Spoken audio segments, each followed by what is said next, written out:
Bonsoir, chers téléspectateurs d'Effectif Live TV. C'est une joie pour moi d'être ce soir sur ce plateau avec vous pour partager un thème très important. J'espère que votre semaine a bien commencé par la grâce de Dieu. Ce soir, nous sommes à une émission spéciale parce que nous recevons une servante de Dieu qui est là ce soir pour nous donner des choses très précieuses de la part de notre Seigneur. Nous venons avec un thème très important ce soir. Alors, chers téléspectateurs, je vais simplement vous encourager à partager ce live.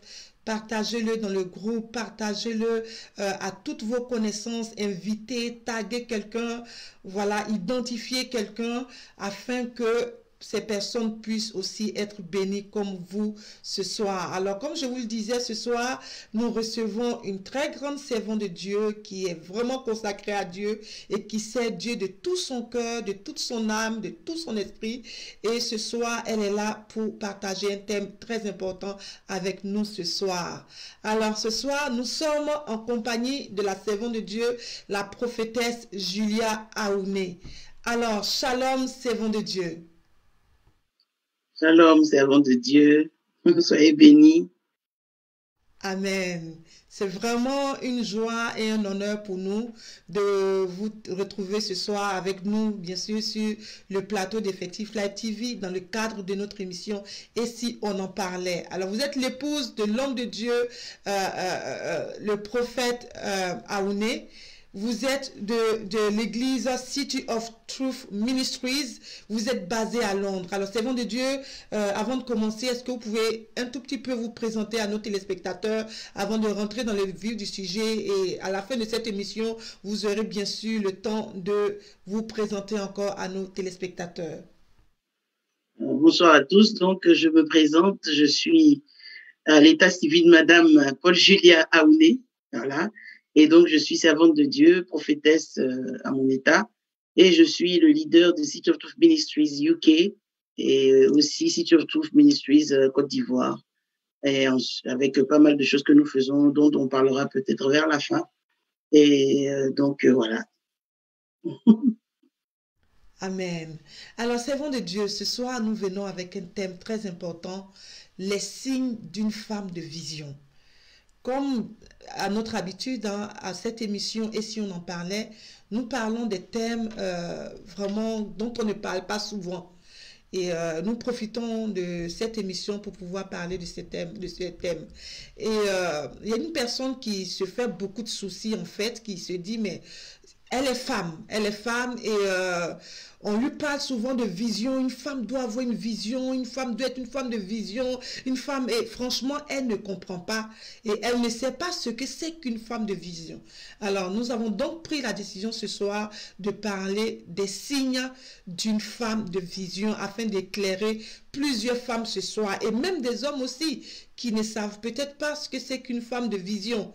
Voilà, donc raison pour laquelle nous avons voulu que ce soir vous partagiez vraiment ce thème avec nous. Alors, sans plus tarder, servant de Dieu, qu'est-ce qu'une vision en fait? Parce qu'on dit les signes d'une femme de vision.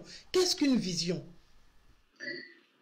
Déjà, nous allons regarder au mot vision dans son sens littéraire. Et dans le sens littéraire, la vision, c'est une image mentale de quelque chose qui s'impose à l'esprit. Amen. Donc, la vision a deux caractéristiques. La vision a une vue, a une caractéristique d'une vue spirituelle, et cela, c'est voir dans notre esprit, dans l'esprit de l'homme, des choses que tout le monde ne voit pas. Donc, tu as quelque chose, tu as une image dans ton esprit que personne d'autre ne voit. Donc, la vision spirituelle, c'est voir quelque chose en dehors de ses yeux physiques, et on parle alors d'yeux spirituel ou de vue spirituelle.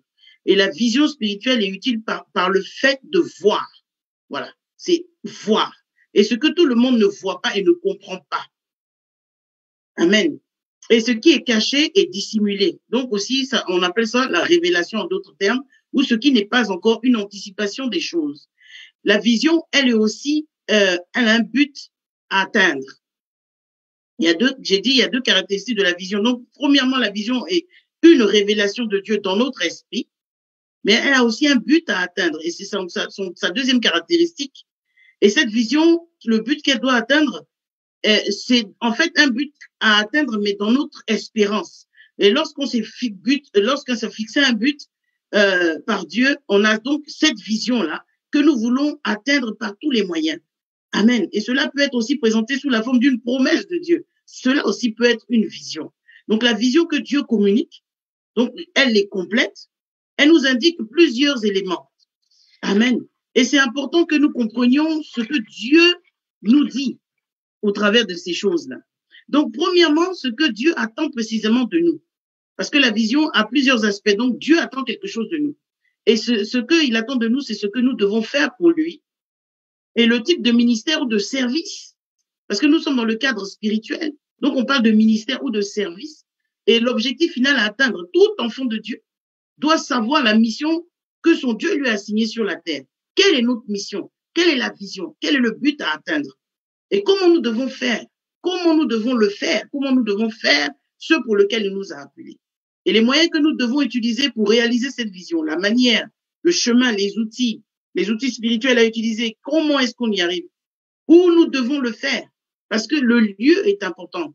L'emplacement est important. Nous sommes des ouvriers dans un champ. Un ouvrier ne décide pas de là où il va exercer, de là où il va travailler. C'est son maître qui lui dit où tu dois travailler. Et c'est souvent le problème. Et on a l'impression que nos visions ne s'accomplissent pas. Oui, ça ne s'accomplit pas parce que nous ne sommes pas là où Dieu nous veut.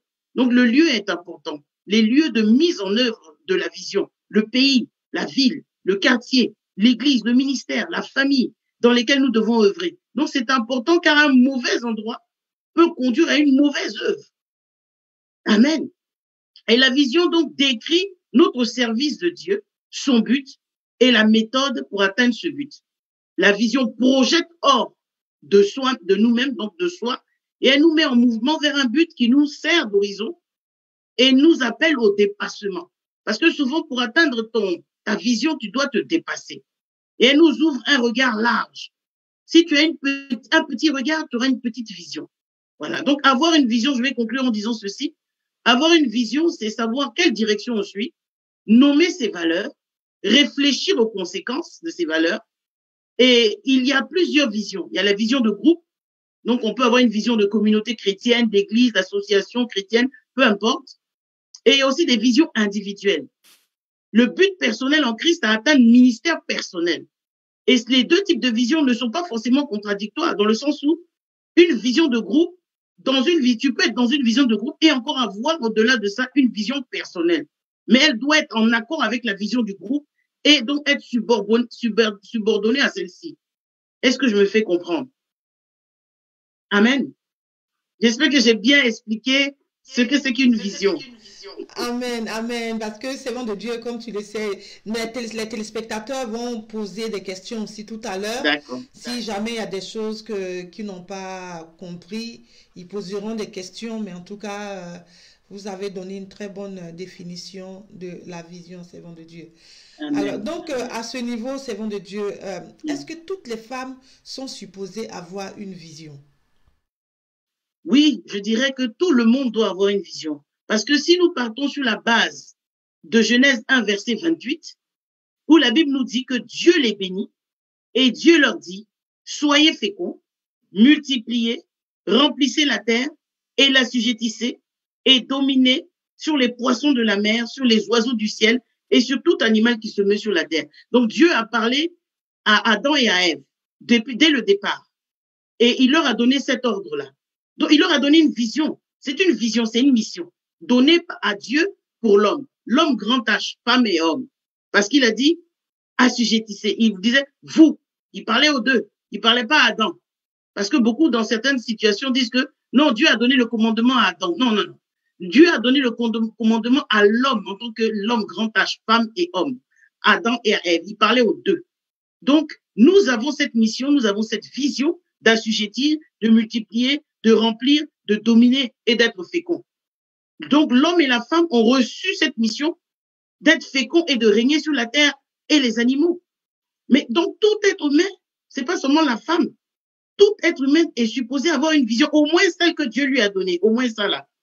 Donc, si nous n'avons pas de but à atteindre, alors notre vie n'a pas de sens. Nous nous promenons sur la terre sans rien.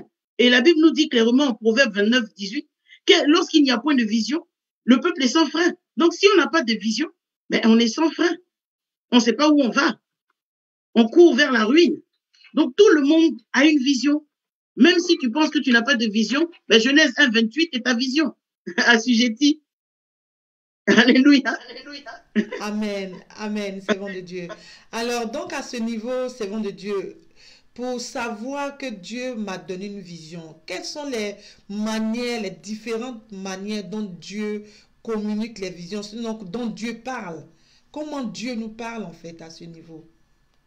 Dieu, selon la parole de Dieu, selon la Bible, parce que la Bible est notre support. La Bible, c'est sur ça que nous nous basons pour parler. Nous ne pouvons pas utiliser un autre manuel. La Bible est notre manuel. Donc, Dieu a cette façon de parler selon les Écritures. C'est peut-être cette façon qui ne sont pas exhaustives. Il y a peut-être d'autres façons. Mais voici, j'ai sélectionné cette façon de parler. Donc, Dieu nous parle de plusieurs manières. Et il y a cette manière que j'ai retenue. La première manière, c'est par sa parole dans la Bible. Alléluia. Donc, nous voulons que Dieu nous parle directement, mais il faut lire la Bible. Beaucoup de chrétiens veulent que Dieu leur parle, mais ils ne prennent pas la peine d'ouvrir la Bible pour la lire. Si tu veux que Dieu te parle d'abord, commence à chercher sa volonté dans sa parole. Parce que Dieu ne peut pas te parler en dehors de sa parole. Il est la parole. Donc, tu dois avoir la parole en toi et c'est cette parole-là qui prend pour s'adresser à toi. Parce qu'il ne va pas te parler dans un langage il ne t'a pas appris, qu'il ne connaît pas lui-même. Dieu a un langage et son langage, c'est la parole. Donc, Dieu parle au travers de sa parole dans la Bible. Deuxième façon de parler, Dieu parle par les incitations du Saint-Esprit. Quand nous sommes les enfants de Dieu et nous avons accepté Jésus-Christ comme notre Seigneur, notre Sauveur personnel, le Saint-Esprit vient s'installer dans notre cœur et le Saint-Esprit nous guide. Donc, le Saint-Esprit est notre conseiller et il nous guide de nombreuses manières selon la volonté de Dieu pour nous. Souvent, le Saint-Esprit nous dit de faire des choses et nous n'obéissons pas. Donc, quand le Saint-Esprit te pousse à faire quelque chose et que tu ne le fais pas une fois, deux fois, trois fois, après le Saint-Esprit est là, mais il est dormant en toi. Donc, deuxième façon de parler, l'incitation du Saint-Esprit. Troisième façon, c'est à travers les rêves. Dieu nous parle au travers des rêves pour nous avertir ou encore pour nous parler des événements à venir. Et le seul problème avec ce canal, c'est que Satan aussi peut perturber cette communication en nous donnant des messages déformés parce que Satan aussi donne des rêves. C'est pas tous les rêves que nous avons qui viennent de Dieu. Il y a trois choses qui nous parlent. Nous avons notre chair humaine, il y a l'Esprit de Dieu, et puis il y a Satan aussi qui vient mettre sa part dedans. Donc nous devons aussi, dans nos prières, demander le discernement pour que nous puissions discerner. Mais pour mieux discerner les choses qui viennent de Dieu, eh bien, il faut lire la parole de Dieu. Parce que Dieu ne va jamais te dire quelque chose qui n'est pas dans sa parole. Dieu ne va jamais te dire d'aller tuer quelqu'un, par exemple. Dieu ne va jamais t'encourager à aller te suicider, par exemple. Donc, ce qui est contraire à sa parole, le Saint-Esprit va jamais aussi te dire d'aller voler. Voilà. Donc, ça nous met dans le contexte de connaître la parole de Dieu. La quatrième façon dont Dieu nous parle, c'est par l'intermédiaire de ses serviteurs, de ses ministres. Et Dieu peut utiliser ses ministres pour parler directement dans notre cœur. Tu peux être assis à l'église ou assis en train de regarder une émission comme celle-ci, par exemple. Et puis, Dieu va permettre que tu reçoives une parole dont tu as besoin à cet instant T. Donc, Dieu te parle aussi de cette façon. Amen. La cinquième façon dont Dieu parle, c'est par des événements surnaturels. Et Dieu peut nous parler au travers d'un événement surnaturel. Par exemple, si une voiture sans problème mécanique refuse de démarrer, Dieu peut vouloir te retarder pour empêcher un accident. Dieu peut vouloir te retarder pour éviter quelque chose.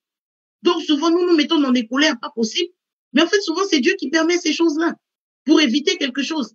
Et souvent, quand tu passes, là, on va te dire, ah, il y a eu un accident à cet endroit. Tu dis, ah, mais si j'étais passé plus tôt, j'allais peut-être mourir dans cet accident aussi. Ceci allait m'arriver. Donc, Dieu permet ces choses-là dans des événements surnaturels. Il y a aussi une sixième façon, c'est à travers des visions. Amen. Et Dieu peut te donner une vision soudaine. Tu es là et puis brusquement, tu as une image qui te vient à l'esprit. C'est Dieu qui est en train de te parler. Instantanément, il te parle, il te met quelque chose dans l'esprit. Il est en train de te dire quelque chose. Donc, c'est la vision. Donc, Dieu peut te parler ainsi. Donc, souvent, si tu es là que tu as un flash, c'est pas forcément ta pensée, ça peut être l'Esprit de Dieu qui est en train d'attirer ton attention sur quelque chose. Et finalement, le septième point, c'est que Dieu peut te parler dans des circonstances vraiment étranges. Et la Bible le dit, comme le cas de Balaam, dans Nombre 22, versets 21 à 39, je ne veux pas tout lire, Dieu peut utiliser des circonstances étranges pour communiquer avec nous. L'âne a parlé à Balaam. Vous dites, mais toi, tu veux que j'avance à tout prix. Mais est-ce que tu vois ce qui est devant moi? Si j'avance, l'épée va te poignarder, va te tuer. Donc, le Seigneur a permis à l'âne de parler à Balaam. Mais ce que j'aime dans ce passage-là, c'est que souvent quand tu lis la parole de Dieu, surtout quand tu lis les prophètes, quand tu lis certains versets, tu te rends compte l'âne est aussi un type de l'homme. Donc Dieu peut passer par l'âne pour parler à l'homme parce que l'âne représente aussi l'homme. L'âne représente l'homme. Et cette représentation a été donnée aussi par Jésus. Donc non seulement par Balaam parce que l'âne a parlé, mais par Jésus. Quand Jésus rentra à Jérusalem, Jésus était assis sur l'ânon. Et nous sommes les ânons sur lesquels Jésus est assis. Voyez? Donc l'âne ou l'ânon représente aussi l'être humain que nous sommes. Donc voici pourquoi le Seigneur a utilisé l'âne pour parler à Balaam dans ce cas-là. Donc cette façon de parler, différentes circonstances, nous devons être attentifs en tant qu'enfant de Dieu. Un enfant de Dieu doit avoir le discernement, il doit être attentif à ce que Dieu lui dit, il ne doit pas être toujours déboussolé, par-ci, par-là, perdu dans ses pensées. Non, Dieu nous a donné sa parole et sa parole est autorité. Donc nous devons poser nos regards, nous devons poser nos inquiétudes et quand ça ne va pas, on se met au pied de la croix avec la parole de Dieu et Dieu nous parlera sûrement. Amen. Amen. Amen. Merci Amen. beaucoup, servant de Dieu. Alors, chers téléspectateurs, comme vous voyez déjà, la servante de Dieu est vraiment en train de nous faire beaucoup, beaucoup de bien ce soir.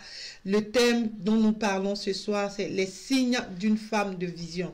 Alors, n'hésitez pas à commencer à envoyer vos questions afin que la servante de Dieu puisse vraiment vous éclairer ce soir sur ce sujet. Alors, servant de Dieu, j'ai une question qui vient déjà. Il y a quelqu'un qui veut savoir la différence entre la vision donnée à l'homme et la vision donnée à la femme. Quelle est la différence?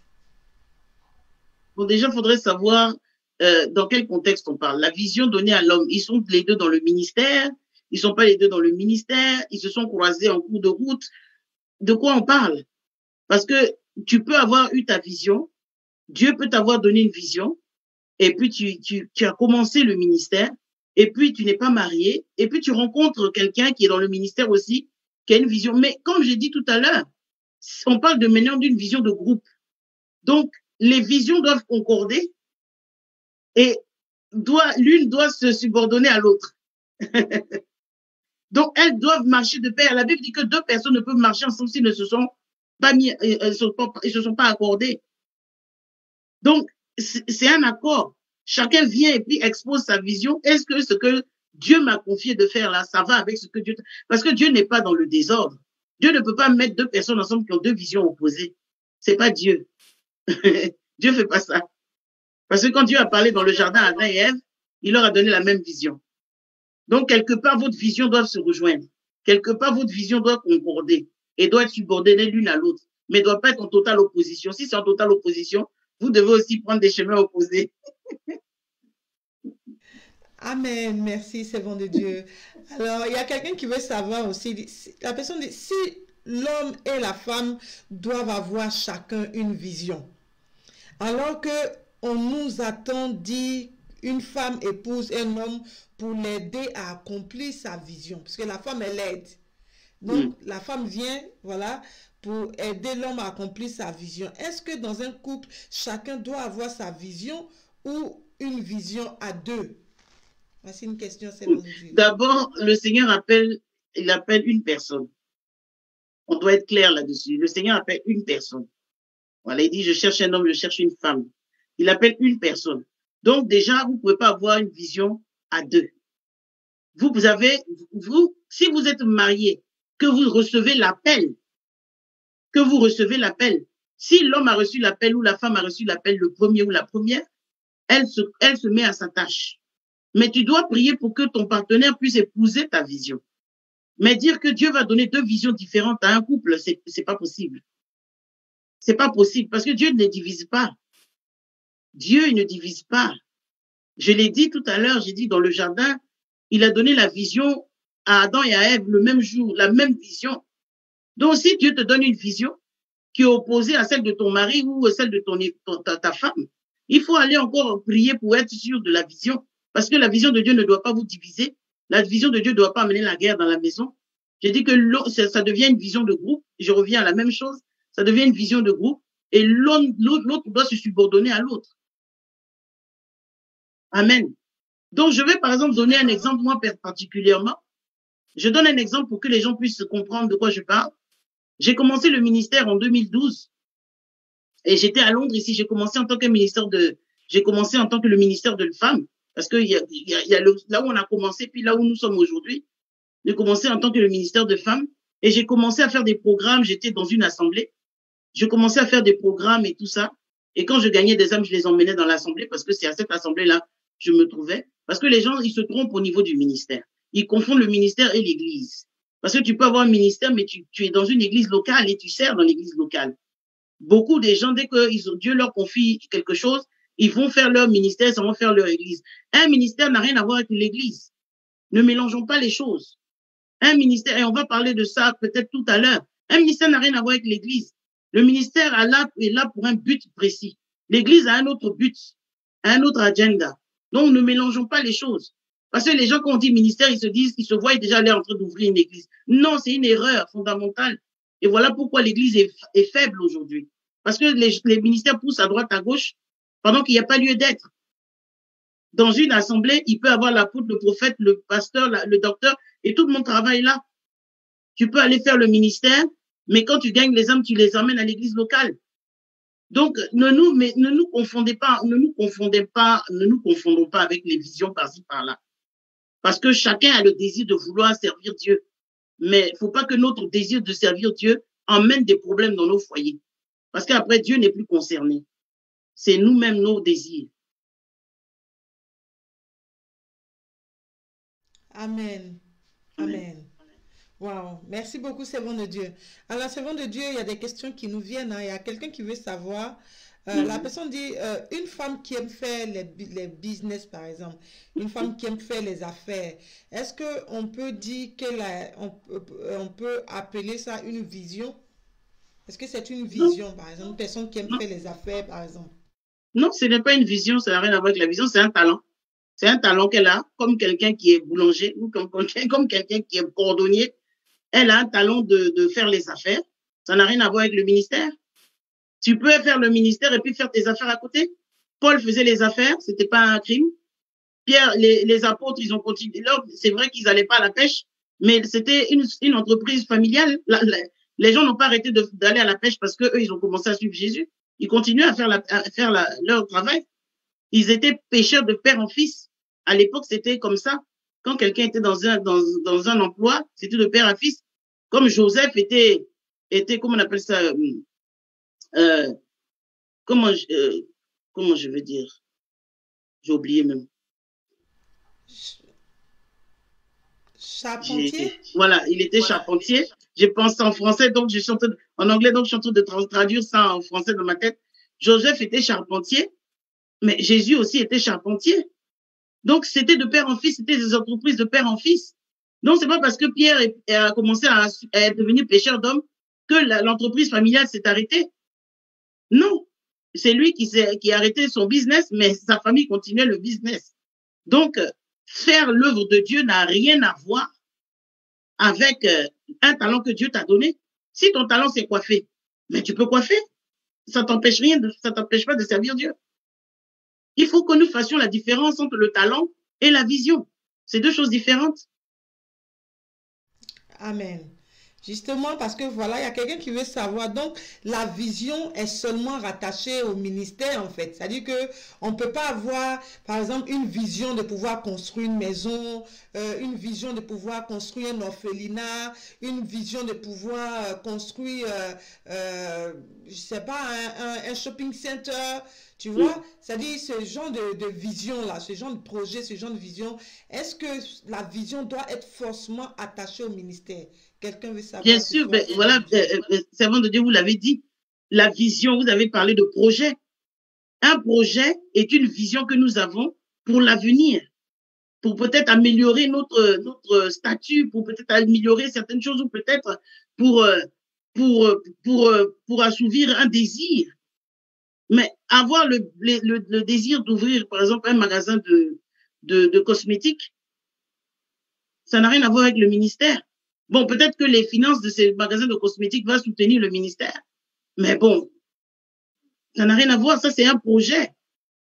Je mets pas ça dans le sens de vision parce que quand je parle de vision, moi, je parle du côté spirituel. Je parle du côté spirituel. Dans ce sens-là, si on a un projet d'ouvrir un orphelinat, peut-être si c'est dans la vision peut-être si on a une ONG ou de l'église, parce que le Seigneur nous dit que l'œuvre selon son cœur, c'est de s'occuper de la veuve et de l'orphelin. Si c'est dans ce cadre-là, c'est toujours dans le cadre du ministère. Mais si c'est dans le cadre de s'enrichir, ce n'est plus dans le cadre du ministère, parce que le Seigneur ne nous a pas appelés à nous enrichir. Je suis désolé. Le Seigneur nous a appelés. C'est vrai que Dieu ne nous a pas appelés à être pauvres non plus, mais notre but principal, ce n'est pas de s'enrichir. Il dit prospère à tous égards comme prospère l'état de ton âme. Donc notre problème d'abord, c'est que notre âme prospère selon le plan de Dieu. Et puis après, le reste viendra. Il dit cherchez le royaume des cieux et sa justice et tout le reste vous sera donné par-dessus. Donc cherchons ce que nous devons chercher d'abord. Parce que le chrétien se mélange. Quand il arrive à l'église, il veut l'argent, il veut devenir riche. Le Seigneur t'a pas promis la richesse. Il nous a jamais promis la richesse. Voilà. Dieu nous a pas promis la richesse. Si tu deviens riche dans le cours de l'histoire, gloire à Dieu. Voilà. C'est pas mauvais. Mais Dieu nous a jamais promis de nous rendre riches. Non. Non. Ça ne fait pas partie de ses promesses.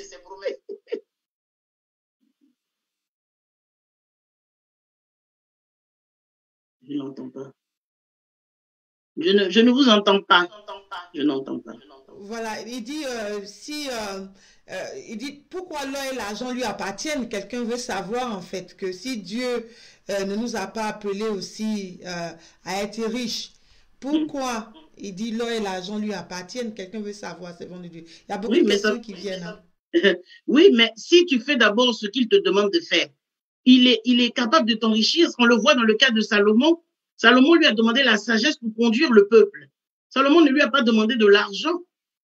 C'est pas que Salomon était pauvre, parce que Salomon était quand même le fils de David. Il était héritier d'un grand roi qui avait beaucoup de richesses.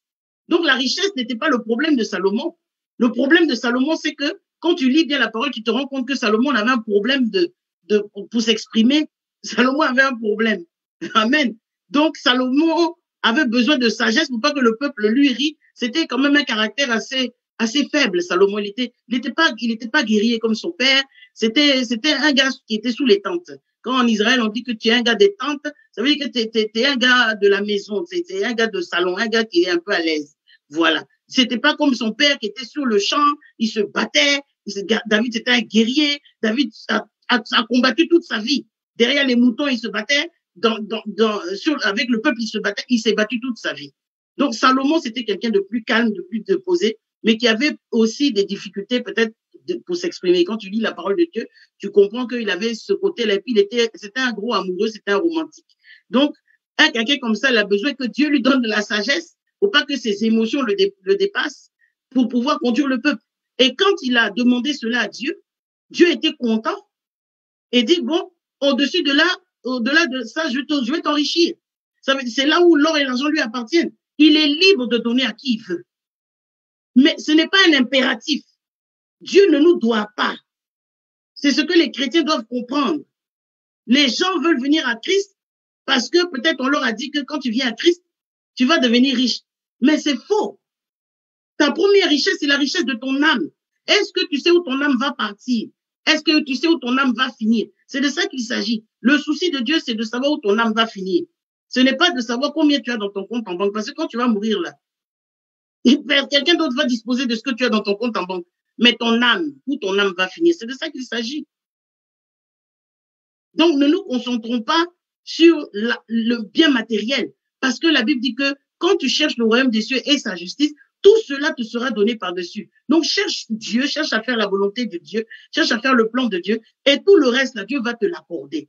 Voilà. S'il veut te rendre riche, il te rendra riche. Tu n'as pas besoin de faire des micmacs, tu n'as pas besoin de magouiller, tu n'as pas besoin de mentir, de tripatouiller à droite, à gauche. Si Dieu veut te rendre riche, Dieu peut te rendre riche. Oui. C'est ça, l'or et l'argent lui appartiennent. Amen. Amen. Ok, d'accord, c'est bon de Dieu. Voilà, donc il y a certaines personnes qui veulent aussi savoir au-delà de ce que vous êtes en train de dire. Voilà, c'est-à-dire, est-ce que la vision est juste servir le Seigneur selon vos explications? C'est-à-dire, selon ce que vous dites, la personne, voilà, dit, selon ce que vous dites que la vision, c'est servir Dieu. Non, mais là, on est dans un contexte chrétien. Voilà. Je ne dis pas que quelqu'un qui n'est pas en Christ n'a pas de vision. Il peut avoir une vision. Et je dis que c'est une image j'ai dit la vision, c'est une image que tu as dans ton esprit. Donc, quelqu'un qui n'est pas dans le Seigneur, il peut avoir une image dans son esprit de quelque chose qu'il veut faire. C'est pas un problème. Mais nous sommes dans un contexte bien précis, nous sommes dans un contexte chrétien. Donc, dans le contexte chrétien, la vision, c'est l'image que Dieu met dans ton esprit de ce que tu dois accomplir pour lui. Donc, on parle dans un contexte chrétien, on n'est pas en train de parler d'un contexte mondain. Donc, restons dans notre contexte et traitons ce contexte-là. Voilà. Amen. Amen. En fait, les téléspectateurs posent des questions servant de Dieu parce que c'est tout genre de public qui regarde aussi ce soir. Tu vois? Donc, quand on parle de la vision, par exemple, c'est vrai que la vision, tu l'as dit, il y a deux contextes. Donc, ça peut être dans le contexte spirituel et ça peut être aussi dans un autre contexte dont tout le monde est concerné ce soir. Donc, je pense que c'est pour cela que certains téléspectateurs posent aussi ce genre de questions pour comprendre plus. Tu vois? D'accord. Voilà, vous voyez, c'est bon de Dieu. Donc, il y a quelqu'un qui veut savoir quel est le but de la vision. Quel est le but dans la vie même? Que ce soit une personne qui est appelée au ministère, une personne qui n'est pas appelée au ministère, parce que tout le monde n'est pas appelé au ministère. Oui. Vous voyez, c'est bon de Dieu. Voilà. Donc, dans tous les contextes, quel est le but de la vision? Je pense que le but de la vision, c'est de nous donner une ligne droite, de nous donner... ça veut dire qu'un but à atteindre. C'est ça la vision. J'ai un but à atteindre. Parce que tu sois dans l'église ou que tu sois hors de l'église, tu dois pas marcher comme ça dans le ventre sans savoir ce que tu fais. Chaque jour, quand tu te lèves, tu planifies de faire quelque chose. C'est un but à atteindre. Tu as un but à atteindre pour cette journée. Donc, tu peux mettre aussi dans le contexte de la vision. Je me lève le matin et donc j'ai ce but à atteindre. C'est ma vision pour la journée. Voilà, dans ce contexte, il n'y a pas de problème. Donc, comme j'ai dit tout à l'heure, moi, je parlais de la vision dans le contexte spirituel. Mais ça ne veut pas dire que quelqu'un qui n'est pas dans l'église ou qui n'est pas chrétien ne peut pas avoir une vision. Lui, sa vision, peut-être, c'est de bâtir un immeuble. Mais c'est son but à atteindre. J'ai dit qu'il y a le sens littéraire, qui a un but à atteindre. Donc, il a une image dans son esprit qui est de bâtir un immeuble et il fait tout ce qu'il peut pour accomplir ça. Donc, la vision, c'est un but à atteindre. Quel est le but que tu as à atteindre dans ta vie? Mais quand nous sommes les enfants de Dieu, le but que nous devons atteindre, c'est pas d'abord nos objectifs, c'est pas d'abord nos prérogatives. Le but que nous cherchons à atteindre, c'est d'abord la volonté de Dieu pour nos vies. Parce qu'il a dit à Jérémie, avant que tu ne sois dans le sein de ta mère, je te connaissais, je t'avais établi prophète des nations. Donc, quand tu nais là, Dieu t'a déjà mis à part pour quelque chose. C'est vrai que dès que tu nais, tu vas pas forcément accepter Jésus pour le suivre. Mais à partir du moment où tu as le souffle de vie, l'horloge est déjà mise en marche pour qu'à un moment donné de ta vie, tu arrêtes ta course effrénée et que Dieu te mette maintenant dans son plan et que tu puisses accomplir ce plan-là. Donc Dieu a une vision pour nous bien avant même nos parents même ne se croisent. Dieu avait une vision pour nous. Jusqu'à ce que nous le connaissions, nous le confessions, afin que la vision devienne claire.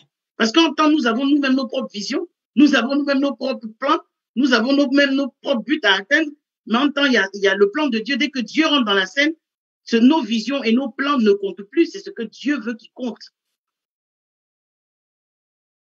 Amen, amen. Amen. Merci beaucoup, servant de Dieu. Alors, justement, à ce niveau, donc, il y a quelqu'un qui a posé la question, je pense que vous en avez un peu parlé. Je veux dire, donc, celui qui n'est pas chrétien n'a donc pas de vision, alors. Mais je pense que vous avez un peu parlé de ça pour dire que les chrétiens comme non-chrétiens, n'importe qui peut avoir une vision, parce que vous avez dit que la vision, c'est le but à atteindre. Voilà. Oui. OK. Alors, donc, il y a une femme qui veut savoir quels sont les inconvénients d'une femme sans vision. C'est-à-dire, je pense que la femme dont la personne veut parler ici, c'est-à-dire, que ce soit une femme qui est dans le ministère, qui n'est pas dans le ministère, une simple chrétienne, n'importe quelle femme du monde. Est-ce qu'une femme qui n'a pas, est-ce quels sont les inconvénients d'une femme qui n'a pas de vision, servant de Dieu? Bon, vraiment, c'est triste si une femme n'a pas de vision parce que la femme est tellement entreprenante et la femme peut faire tellement de choses en même temps que si une femme n'a pas de vision, c'est terrible. Voilà. La femme, c'est une rêveuse. La femme, c'est une organisatrice. La femme, c'est une entrepreneuse. La femme est multitask. Elle peut faire plusieurs choses en même temps. Donc, quand on me dit qu'une femme n'a pas de vision, je pense que peut-être elle a une vision, mais elle ne sait pas comment l'interpréter ou elle ne sait pas comment la commencer. Mais dire qu'elle n'a pas de vision, je ne crois pas. Je ne pense pas. Parce qu'une femme a envie de se marier, par exemple. C'est une vision pour elle. Amen. Justement, c'est ça la personne veut savoir, est-ce qu'il y a des inconvénients? Quels sont les inconvénients en fait? C'est-à-dire les côtés négatifs, si la femme n'a pas de vision, à quoi elle doit s'attendre en fait? Oui, c'est bon de Dieu. Bon, d'abord, toute personne, c'est difficile à répondre à cette question parce que je n'ai jamais rencontré de toute ma vie sur cette terre des hommes, même le clochard, la femme clocharde qui est dans la rue, la mendiante, elle a une vision, c'est de quitter la rue.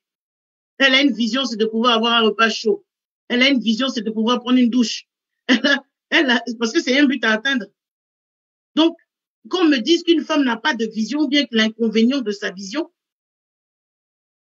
je ne comprends pas la question parce que tout le monde a au moins un but à atteindre dans la vie. Tu peux pas être dans la vie à 30 ans, 40 ans, 35 ans, et puis tu es dans le vide. Tu te réveilles pour te réveiller, tu te lèves pour te lever, tu te laves pour te laver, tu t'habilles pour t'habiller, tu manges pour manger, et puis tu vas te coucher pour te coucher, sans avoir un but à atteindre. On a tous un but à atteindre. Le premier but de beaucoup de femmes, c'est le mariage. Dès qu'elles sont mariées, c'est les enfants. Après, peut-être ça dépend dans quel pays on se trouve, sur quel continent on se trouve, c'est d'avoir peut-être un petit boulot ou d'avoir quelque chose. Il y a des femmes qui ne veulent pas se marier, il y a des femmes qui sont ambitieuses, super ambitieuses, c'est leur carrière. Bon. Donc, on ne peut pas me dire qu'une femme, même un homme n'a pas d'ambition. Même le moindre a une ambition. Même un enfant de 5 ans, tu vas lui demander, même un enfant de 5 ans va te dire, demain, je vais devenir footballeur. Donc, on a tous une vision, un but qu'on veut atteindre. Même si le but ne s'atteint pas souvent, mais on a quand même, et puis on peut avoir plusieurs visions. Ce serait dommage d'avoir seulement une seule vision. Justement, on peut avoir plusieurs visions. Justement, parce qu'il y a une personne qui a posé aussi la question de savoir si on peut avoir plusieurs visions. Donc, pendant qu'on y est, voilà. Mais en fait, je pense, c'est bon de Dieu, la question que la personne a posée, c'est aussi le fait que, puisque, bon, c'est vrai, Dieu vous a fait la grâce de ne pas de rencontrer, la plupart des gens que vous rencontrez sont des personnes qui ont des visions. Mais peut-être que cette personne a peut-être rencontré des personnes qui ne savent pas ce qu'elles veulent dans la vie, qui sont juste là comme ça. Donc, à quoi ces personnes peuvent s'attendre en fait? Parce que ces personnes existent, c'est bon de Dieu. Bah, moi, je pense que si quelqu'un est comme ça, c'est que la personne a vraiment besoin qu'on l'assiste, hein, parce que vraiment, c'est déprimant. Une personne sans vision, mais c'est la déprime. Donc, cette personne a besoin d'avoir des gens chaleureux autour d'elle. Cette personne a besoin d'avoir des gens objectifs, des gens positifs, des gens qui vont la booster, les gens qui vont peut-être lui demander qu'est-ce que tu aimes faire, qu'est-ce que tu aimes manger, parce que c'est dans toutes ces choses-là qu'on peut voir si la personne a un talent, elle a un don qu'elle peut exploiter pour pouvoir l'aider à atteindre quelque chose, parce que c'est triste d'entendre qu'une personne n'a pas de vision, une personne n'a pas de but à atteindre dans la vie. Mais dis donc, je suis choquée d'entendre une telle chose. Voilà. Amen. Amen, c'est bon de Dieu. Amen. Il y a des personnes qui ne savent pas ce qu'elles veulent dans la vie. Wow. C'est bon de Dieu, oui. Amen, amen. C'est quelque chose. Hein. Merci beaucoup pour toutes ces réponses, c'est bon de Dieu. Alors, il y a une personne qui veut savoir, un païen peut-il avoir une vision aussi longtemps qu'il n'est pas converti? Est-ce qu'il peut avoir une vision? Je pense que vous avez répondu aussi à ça. Oui. Tout le monde, tout être humain, je vais dire normal, a une vision. Voilà, a une vision.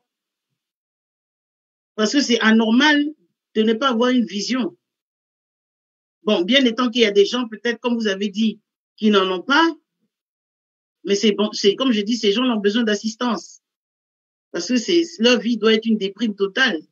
Ils doivent broyer du noir tous les jours, c'est terrible. Voilà. Amen. Un païen peut avoir vision et oui, c'est un être humain. Parce que nous sommes tous nés païens, hein? Personne n'est né sauvé.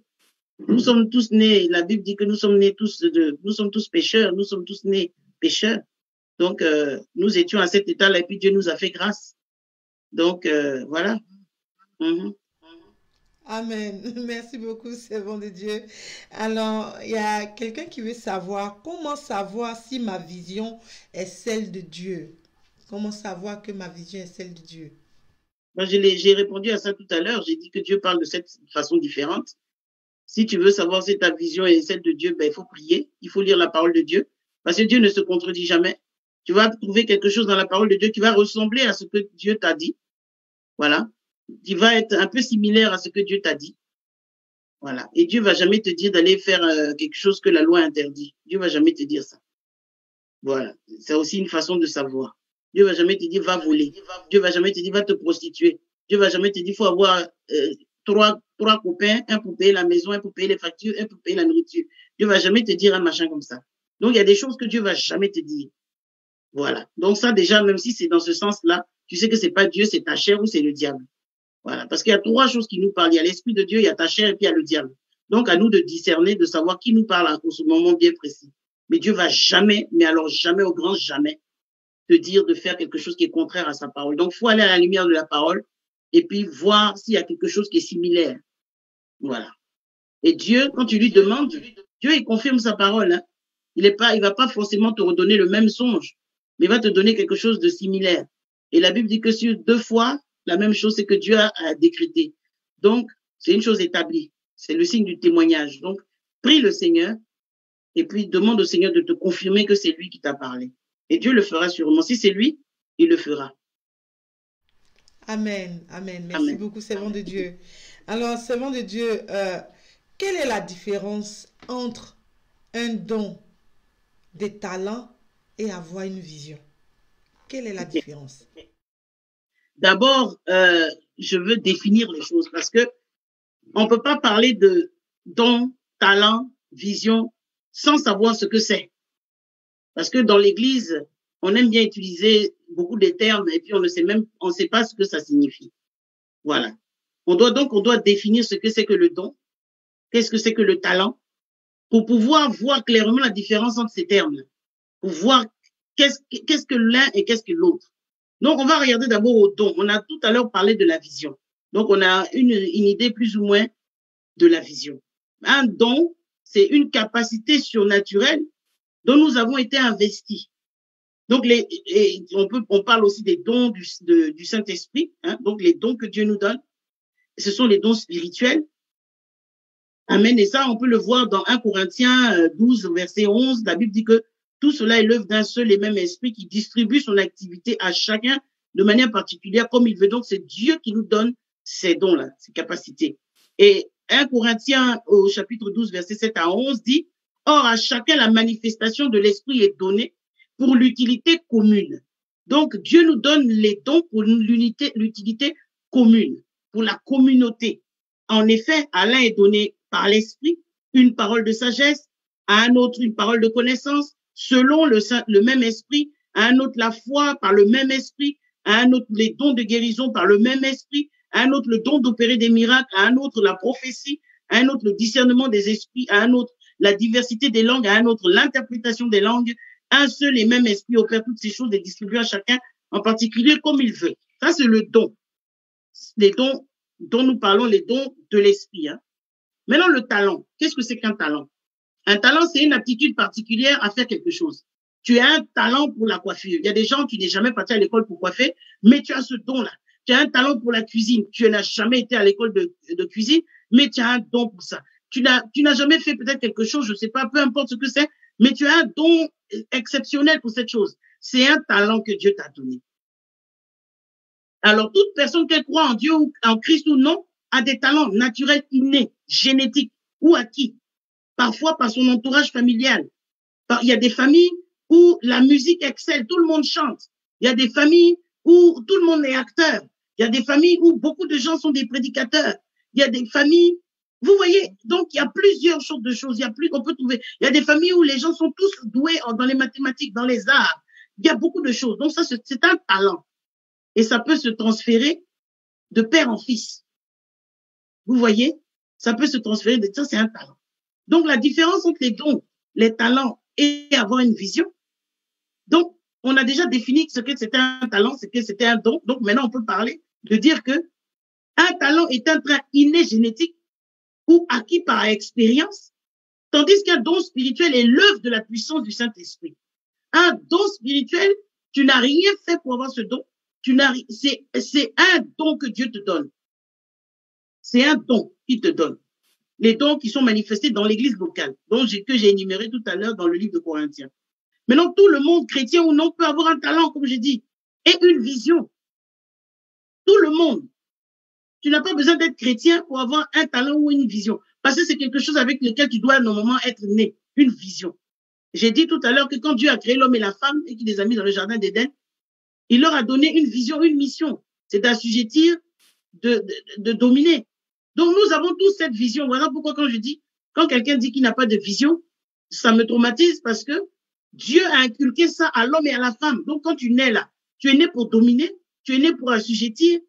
C'est déjà une vision pour toi. Et j'ai fait l'expérience, je vais donner un petit exemple. Une fois, j'étais dans le parc. Je marche dans le parc les matins. Et j'étais dans le parc et j'ai vu un gros chien. Je n'aime pas du tout les chiens. Alors là, j'aime pas du tout les animaux. Et j'ai vu un gros chien qui venait vers moi. Et il y a une frayeur qui a failli me prendre. Et puis j'ai dit, mais attends. C'est venu dans mon esprit comme ça, mais tu dois dominer, tu dois assujettir. Pourquoi tu as peur? Donc je me suis réveillée, puis j'ai parlé. J'ai dit, toi là, où tu vas là? Je viens pas à côté de moi, tu pousses là-bas. Et le chien a dévié, il est parti.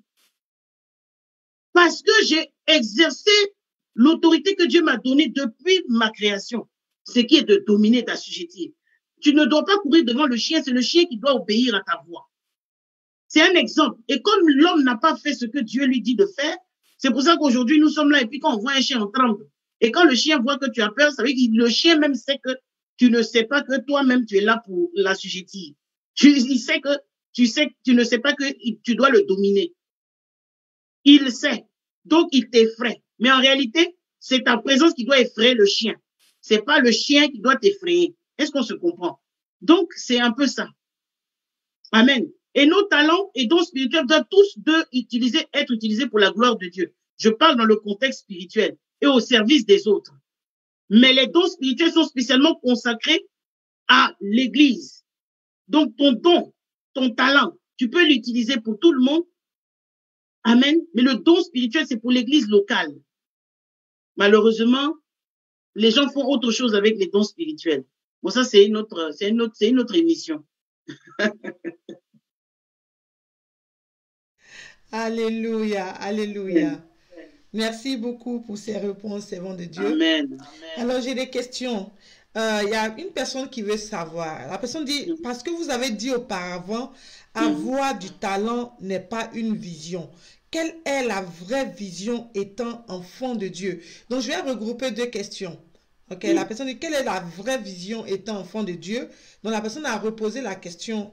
Ok. Et la deuxième, tu peux lire la parole de Dieu et ne pas comprendre. Alors, en tant que servant de Dieu, comment expliquez-vous à quelqu'un qui est dans l'incertitude? Comment pouvez-vous aider quelqu'un qui est dans l'incertitude par rapport à sa vision? Parce que ce n'est pas tout le monde qui comprend la parole de Dieu. Oui, mais c'est pour ça qu'il y a les serviteurs de Dieu qui sont là pour expliquer la parole de Dieu. Et le problème aujourd'hui, et je le disais hier à l'église, le problème aujourd'hui des enfants de Dieu, c'est que ils ont que des révélations, des songes et des visions, mais ils ne prennent pas le temps d'étudier la parole de Dieu, d'aller vers les serviteurs de Dieu, leurs dévanciers, pour leur dire, j'ai lu ça, je n'ai pas compris, il faut m'expliquer. Aujourd'hui, tout le monde a des songes, tout le monde a des révélations, tout le monde est appelé au ministère. Mais qui va rester fidèle dans l'église si tout le monde doit aller à la chair? Non. Les serviteurs de Dieu sont là pour expliquer la parole de Dieu. Donc, quand on ne comprend pas la parole de Dieu, on ne s'assoit pas sur Facebook à chercher une révélation à droite, à gauche. On est dans un ministère, on approche nos dévanciers, on dit, ah, j'ai lu ça, je ne comprends pas. Est-ce que tu peux m'expliquer? C'est simple. C'est pour ça que les dévanciers sont là. Maintenant, si ton dévancier n'est pas capable d'expliquer la parole de Dieu, là, je te conseille de te mettre à genoux pour prier le Seigneur qui te guide vers quelqu'un qui comprend la parole de Dieu, qui a la révélation de la parole de Dieu, qui peut te l'expliquer. Voilà. Parce que le but de notre appel d'abord, c'est de faire des disciples et d'enseigner la parole de Dieu aux enfants de Dieu. Ce n'est pas de prier pour les miracles, ce n'est pas de prier pour les mariages, ce n'est pas de prier pour les délivrances, c'est d'enseigner la parole de Dieu. Afin que cette parole transforme, parce que la Bible dit en Jean 8, 32, que vous connaîtrez la vérité, cette vérité vous affranchira. Et la vérité dont nous parlons, c'est Jésus, sa parole. Il dit, je suis le chemin, la vérité, la vie, nul ne va au Père que par moi. Donc, si tu ne connais pas la vérité, tu ne connais pas la parole de Dieu, mais je ne sais pas où tu vas. Amen. Merci, servant de Dieu, pour cette réponse. Alors, servant de Dieu, est-ce possible que quelqu'un nous détourne de notre vision? Quelqu'un veut savoir. Oui, bien sûr, les gens sont détournés de leur vision chaque jour. Parce que les gens sont... Mais oui, les gens sont faibles. Les gens sont faibles. Ce n'est pas parce que le but à atteindre tarde qu'il faut avoir des regards inquiets. Et quand tu as un but à atteindre dans la vie, tu dois être persévérant. Peu importe le temps que ça va prendre, tu dois être persévérant. En toute chose, nous devons persévérer parce que les choses ne vont pas se faire du jour au lendemain. Une vision, elle peut mettre des années à s'accomplir. Une vision, elle peut se faire rapidement. Ça dépend d'abord de ta persévérance. Ça dépend du prix que tu veux payer pour cette vision. Parce que les gens ne veulent pas payer de prix de nos jours. Les gens pensent que l'œuvre de Dieu, c'est comme le McDonald's. Tu arrives et en 2 minutes, on te sert ton burger, tes frites et puis ton jus. Mais quand tu ingurgites le McDonald's, là, ça reste pas longtemps dans le ventre. Hein. Tu as vite mangé, mais au bout d'une heure, tu as encore faim. L'œuvre de Dieu, c'est comme une bonne cuisine africaine. Ça met des heures à cuire. Mais quand tu manges, tu es rassasié sur des heures. Et c'est comme ça l'œuvre de Dieu. On est pressé. Non, Dieu a dit ça, donc aujourd'hui, non, Dieu ne fonctionne pas comme ça. La Bible dit qu'un jour, c'est comme 1000 ans devant lui. Donc pendant que toi, tu es pressé, tu penses que tu as déjà entendu 5 ans, c'est trop. Pour Dieu, ça ne fait que commencer. Donc nous devons apprendre à être patients. Ça fait partie du fruit de l'esprit aussi. C'est pour développer ces choses-là en nous, ces caractères-là en nous. La patience, la persévérance, toutes ces choses-là. Au travers de la vision, ça se manifeste et ça se développe en nous. Donc un enfant de Dieu doit persévérer quand la vision n'arrive pas. Continue de prier. Oui, parce que ça peut mettre du temps. Abraham a mis 25 ans avant d'avoir Isaac. Pourquoi tu es pressé? Amen, servant de Dieu. Alors, à ce niveau, selon la question, est-ce qu'il y a des stratégies que les gens utilisent pour détourner les gens de leur vision? Est-ce que vous pouvez nous donner juste quelques exemples que les gens peuvent utiliser? C'est vrai que les gens, si quelqu'un est faible, il peut se laisser détourner par sa vision, il peut se laisser détourner par sa vision ou bien dans sa vision. Mais est-ce qu'il y a des stratégies que les gens utilisent expressément pour pouvoir sortir les gens de leur vision? Mais oui, il y a des gens qui sont jaloux. Tu peux aller dans une assemblée où le serviteur même lui-même, il sait que Dieu l'a pas appelé. Et tu lui parles de ta vision, il est pris par la jalousie. Il y a la méchanceté. N'oublions pas que l'homme est méchant. L'être humain est méchant, foncièrement méchant. Donc, l'homme peut te détourner de ta vision par méchanceté, par jalousie. Donc, c'est pas aussi toutes les visions dont on parle. Regardez le cas de Joseph, ses propres frères. Il a expliqué les visions que Dieu lui a données. Dieu ne lui avait pas dit d'aller dire ça à ses frères. Et peut-être même pas à son père, parce que son père l'a trouvé orgueilleux pour dire, mais attends, tu veux dire que toi, ma mère, ta mère et moi, on va se plier à toi? Vous voyez? Donc, c'est pas toutes les visions qu'il faut partager. C'est pas tous les rêves et les songes qu'il faut partager. C'est que ce soit dans l'église ou que ce soit hors de l'église. C'est dans l'église même qu'il y a beaucoup de sorciers. Donc, il faut faire attention. La Bible dit que quand les enfants de Dieu se sont réunis au pied du Seigneur, Satan aussi était là. Ça veut dire que dans l'église, il y a des gens aussi qui sont mal intentionnés, il y a des gens aussi qui sont animés par l'esprit du diable, que ce soit le serviteur jusqu'au plus dernier fidèle, il y a bien quelqu'un qui est jaloux. Donc, c'est pas à tout le monde qu'il faut partager ta vision. D'abord, quand Dieu te donne une vision, il faut lui demander si tu peux partager la vision d'abord. Parce que c'est pas tout on dit. Voilà. Il faut lui demander si tu peux partager ta vision. Maintenant, pour partager ta vision, il faut savoir à qui tu vas partager ta vision. Parce que souvent, la personne avec qui tu marches même ne t'aime pas. Elle t'envie. Donc, si tu partages avec une telle personne, elle va te détourner de cette vision, te dire, oh, mais non, ça, ce sont des histoires. Ça, il faut laisser. Donc, moi, je ne te vois pas dans ça, je te vois ailleurs. Pas parce qu'elle ne croit pas en ta vision, c'est parce qu'elle croit en ta vision, justement, qu'elle est jalouse et qu'elle est méchante, qu'elle va chercher à te dévier de ça pour que tu ailles ailleurs et que tu rentres dans le décor et tu perdes le temps. Amen. Amen. J'espère que j'ai répondu à la question. Amen. Amen. Merci beaucoup, servant de Dieu. Alors, servant de Dieu, il y a une personne qui veut savoir. La personne dit, peut-on assimiler une femme de vision à une femme battante, une femme de prière, etc. Peut-on avoir des exemples de signes? Mais oui. D'abord, la femme qui est battante, en général, les femmes sont battantes. Je veux vraiment donner du crédit aux femmes parce que les femmes de toutes les générations sont battantes. Il y a des femmes, quand tu les vois, tu as l'impression même que d'être toi-même, pendant qu'on pense que tu es battante, tu as l'impression que toi, tu es une fainéante quand tu les vois. Parce qu'elles sont au four, au moulin, elles font tout, elles sont vraiment incroyables. Donc oui, une femme battante, une femme qui prie. Mais ça ne veut pas forcément dire qu'elle a une vision. Hein. Non, non, non. La personne peut avoir un talent de prière, la personne peut être battante de nature. Mais ça ne veut pas forcément dire qu'elle a une vision. Donc, mais on peut assimiler une femme de vision à une femme battante, à une femme courageuse, à une femme de prière. Parce qu'elle prie pour que sa vision s'accomplisse. Elle se bat pour que la vision puisse s'accomplir. Vous comprenez? Donc, on peut assimiler l'un à l'autre, mais ça ne veut pas dire qu'elle a une vision. Non, pas forcément. Mais la vision, comme je dis, on a tous une vision dans le sens où on a tous un but à atteindre. Mais dans le contexte spirituel, elle n'a pas forcément reçu une vision du Seigneur. Non. Mais ça peut être une femme qui a un don pour intercéder.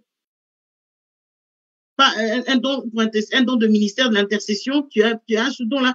Il y a des gens qui ont le don d'intercession, donc elle prie. Naturellement, elle aime prier.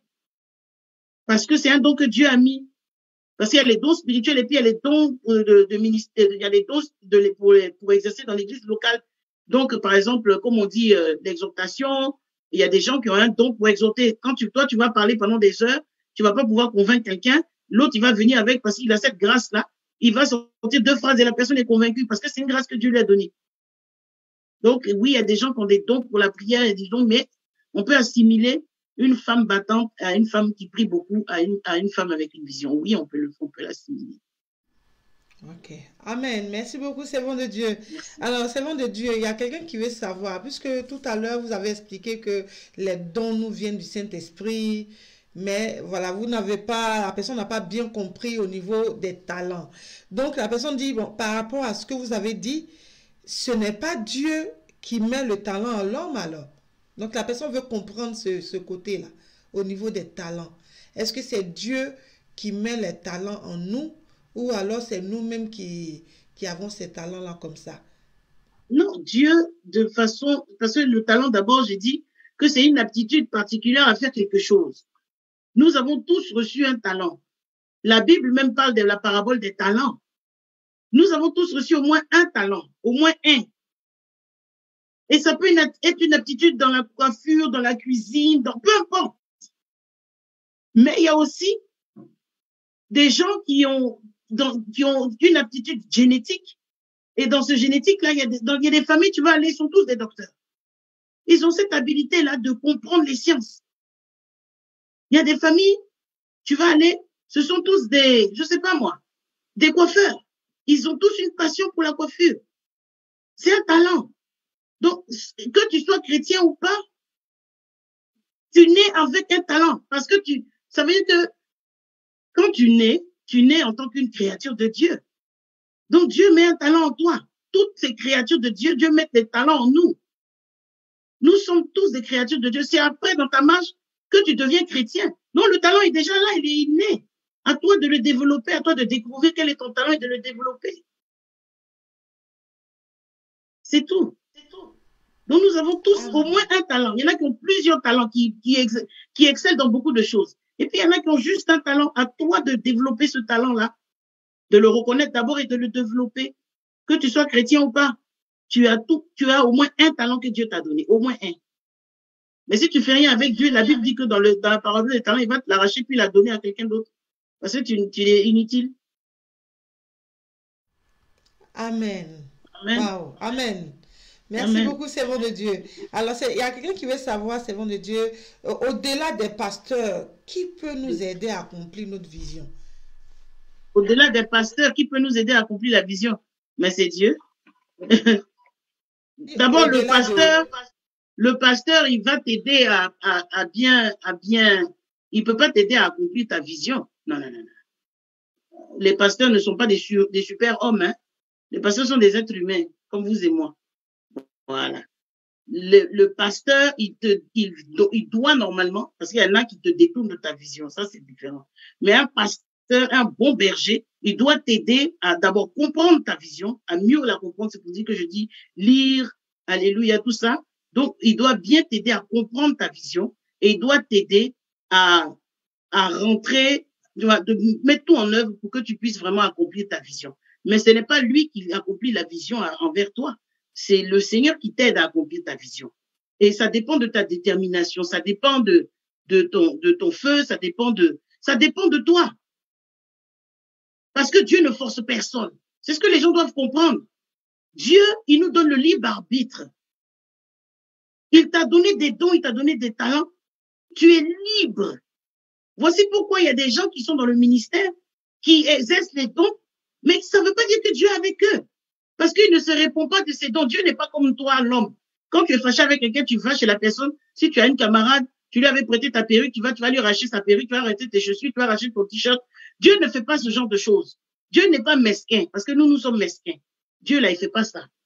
Dieu, quand il t'a donné quelque chose, là, il te le laisse jusqu'à ce que tu meurs. Voilà. Donc, que tu t'en serves correctement ou pas, il va pas venir te les arracher. Donc, à toi de découvrir le talent que tu as, le don, ce que tu aimes. Je conseille à quelqu'un de s'asseoir et puis de voir ce qu'il aime faire. Ce qu'il fait, même quand il est fatigué, il apprécie de le faire. Ça, c'est un talent. Et de développer ces choses. Et l'homme de Dieu t'aide. Mais l'homme de Dieu va jamais venir faire des choses pour toi. Non. L'homme de Dieu, là, c'est un être humain aussi. Lui aussi, il a besoin de développer ce qui est en lui aussi. Oui, voilà. Parce que les chrétiens attendent que l'homme de tout vienne de l'homme de Dieu. Non. Toi aussi, tu as un travail à faire. Toi aussi, tu as un travail à faire. On est devenu trop paresseux dans les églises. L'homme de Dieu doit tout faire. Non. Amen. Amen. Merci beaucoup, servant de Dieu. Alors, donc, il y a quelqu'un qui veut savoir, il y a une femme qui veut savoir. Elle dit donc dans tout ça, là, quelle est la différence entre le talent et le don? Quelle est la différence, en fait? J'ai expliqué le talent. Le talent, c'est une aptitude surnaturelle de faire quelque chose. Ça veut dire que ce n'est pas quelque chose que le Saint-Esprit t'a donné. Dieu donne un talent à tout le monde. Mais les dons spirituels, c'est une habilité spirituelle. Est-ce qu'on se comprend? Un talent, c'est parce que on fait des amalgames entre les jeux de mots. On a un problème avec les mots. Voilà. Si nous utilisions les mots dans leur contexte, on ne serait pas aussi confus. Le talent, c'est le talent, le don, c'est le don. Voilà. Le don spirituel, ce sont des habilités spirituelles que Dieu donne, dans la parole de connaissance et toutes ces choses-là. Mais le talent, c'est une habilité particulière que au moins, tu reçois au moins un talent avant que tu ne sortes du sein de ta mère. Tu as reçu au moins un talent du Seigneur. À toi de les développer. Vous comprenez? Par exemple, je vais donner un exemple. Je coiffe. Je n'ai jamais été à l'école de coiffure. Jamais. Je ne me suis jamais assise dans une école de coiffure. Non. Mais je coiffe. J'ai appris à coiffer toute seule. C'est un talent que Dieu m'a donné. J'ai appris à coiffer toute seule. Voilà. Pendant qu'il y a des gens qui ont besoin, tu vas leur apprendre à coiffer, mais ils ont besoin d'aller à l'école pour apprendre à coiffer. Voilà. Il y a des choses comme ça. C'est une habilité surnaturelle que tu as, c'est une aptitude que tu as. Mais le don, les dons, par exemple, je vais donner un exemple pour que vous compreniez bien quelque chose. Dans l'église, il y a quelqu'un qui peut avoir le don de libéralité. Il y a un don de ministère, hein. C'est pas un don spirituel, mais c'est un don de ministère. Parce qu'on confond les choses. Il y a les dons spirituels et il y a les dons de ministère. Le don de ministère de la libéralité. Si toi, tu veux rentrer en compétition avec une telle personne, tu vas t'essouffler. Parce que la personne qui a le don de ministère de libéralité, elle donne sans réfléchir. Vous savez que c'est une habilité que Dieu a mis en elle de donner. Et elle donne sans attendre quelque chose en retour. Mais toi qui veux rentrer en compétition avec elle, qui n'a pas reçu ce don-là, quand tu vas donner 5 pounds, tu vas commencer à murmurer. Oui, ils ont fait quoi avec mon argent? La femme du pasteur, elle a vu, et aujourd'hui, elle a payé un nouveau sac. J'ai vu que le pasteur s'est payé une nouvelle chaussure. Tu vas penser que c'est avec tes 5 livres-là qu'ils ont payé leur sac et leurs chaussures. Parce que ce n'est pas quelque chose que Dieu a mis en toi. Toi, tu le donnes par un esprit de concurrence. Mais la personne qui le donne avec le don de ministère, de libéralité, elle le donne parce que c'est quelque chose, c'est un don que Dieu a mis en elle. Elle donne tous les jours où quand on dit donner, elle est toujours. Et ces gens-là, on les jalouse. Quand quelqu'un se lève, encore, c'est encore elle. Ça, là, si on toute, c'est encore elle. Mais c'est un don que Dieu lui a donné. Elle ne le fait pas exprès. Et Dieu lui donne les moyens de le faire. Mais on ne rentre pas en compétition avec quelqu'un comme ça. Tu vas t'essouffler. Tu vas être sur les rotules. Tu ne pourras pas tenir le coup et tu vas murmurer.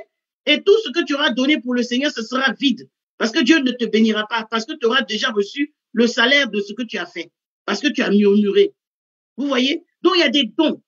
Donc, cherchez à étudier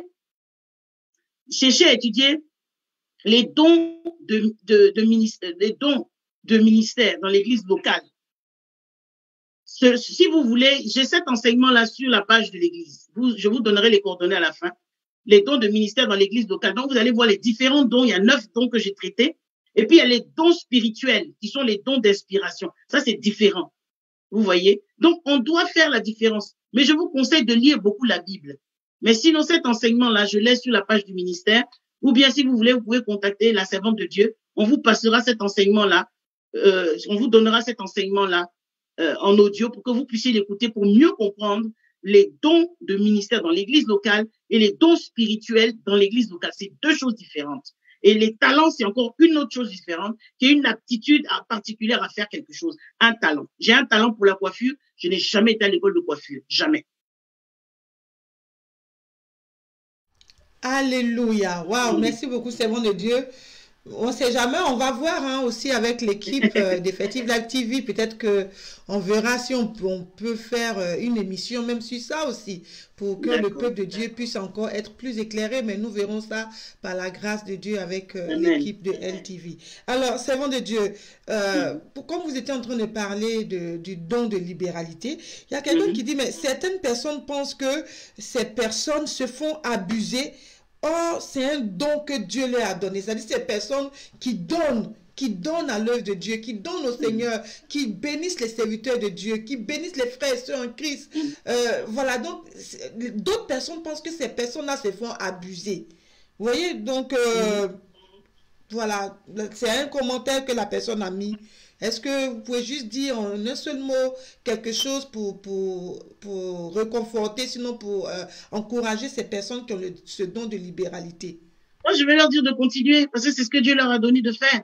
Parce que tout le monde ne peut pas aller prêcher à la chair. Chacun a des dons dans l'église. Et ces dons-là, ces dons de ministère, là, dans l'église locale, ils sont nombreux.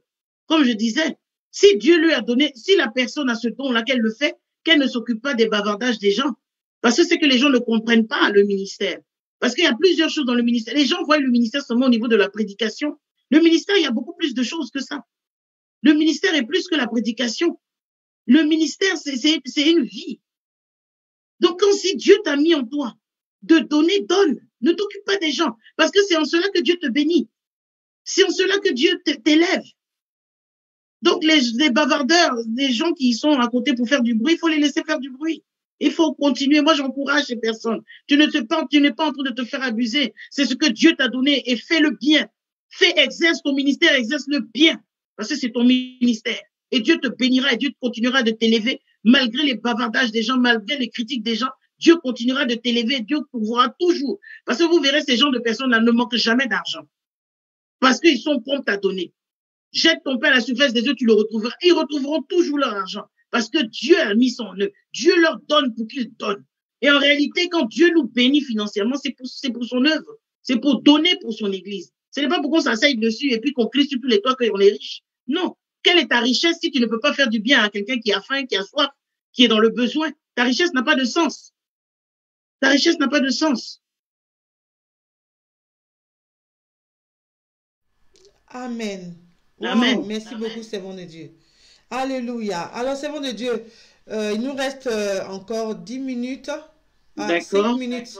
Il nous reste 5 minutes, alors qu'on a quelques questions. On va y aller. Alors, servant de Dieu, est-ce que le pasteur peut-il me donner des conseils ou stratégies, même s'il n'est pas celui qui va l'accomplir, qui va accomplir la vision? Est-ce que le pasteur peut donner des stratégies?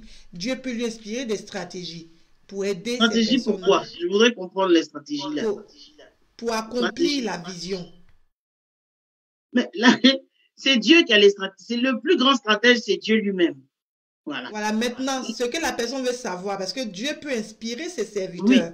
bien Vous dire, sûr. ok, dis à telle personne, fais ci, fais ça, et ainsi de suite. Donc, c'est ce que la personne veut savoir, en fait. Ok. Oui, le serviteur de Dieu peut te donner une direction. Et c'est le rôle du serviteur de Dieu, c'est de te donner une direction. Tu lui expliques ta vision, tu lui expliques. Et le serviteur de Dieu, si Dieu lui inspire sur place, il va te parler, il va te donner une direction. Sinon, il peut te dire, ok, je vais prier. Et ce que le Seigneur me dira de faire, je te le dirai.